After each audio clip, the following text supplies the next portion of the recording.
Ви благодарам, почитувана председателке. Што да искоментирам, освен штета што повторно одговорот е амандманот само не се прифаќа. Сакам да информирам јавноста дека за изградба на канализација во населеното место Врбијани има готов проект од пред повеќе од 2 години. Значи, во меѓувреме локалната власт во оваа општина се смени, а проектот за изградба на канализација веќе беше готов и да речам беше оставен во наследство на сегашната локална самоуправа само за да го аплицира. Видовме дека во изминатата година откако се смени главно во најголемиот дел општини во Република Македонија владеачката гарнитура на локално ниво, проектите кои што беа готови од претходната локална власт, актуелните градоначалници или не ги аплицираа, па чекаа да поминат месеци, па да ги аплицираат, па да се водат како нивни проекти, или готови проекти да ги пуштат, па да се водат како нивни сработени проекти. И добро, се согласувам само да се работат проекти.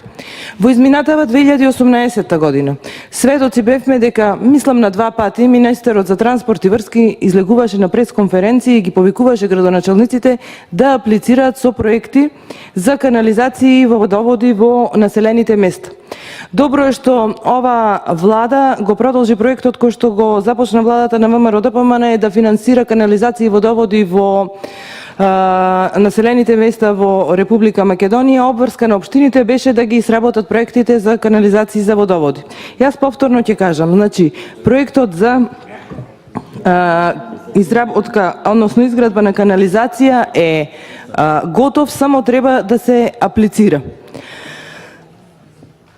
Затоа, почитуван министер, ве замолувам, одвоите средства. Ако одвоите средства, се надевам дека ќе го мотивираме градоначалникот проектот кој што го има готов во некој од фиоките во неговиот кабинет, да го аплицира во Министерството за транспорт и врски и конечно граѓаните од ова населено место да добијат канализација. Впрочем, сакам да потенцирам дека и следните неколку амандмани ми се за села во општина Кривогаштани. Во изминатиот период, една статистика морам да пренесам, дека општина Кривогаштани беше до пред една година општина во која што иселувањето беше најмало, односно бројот на луѓе кои што се иселуваја беше најмало, за разлика од последната година кога се зголемува. Токму заради тоа да го спречиме иселувањето од оваа општина, односно младите луѓе да ги задржиме да живеат во овие населени места, ние треба да им овозможиме нормални услови или минимални услови за живот. Ве замолувам уште еднаш, ако може да изнајдете начин да го поддржите овој амандман, за да го поттикнеме градоначалникот да аплицира со готовиот проект и да започне изградбата на канализацијата во ова населено место. Благодарам.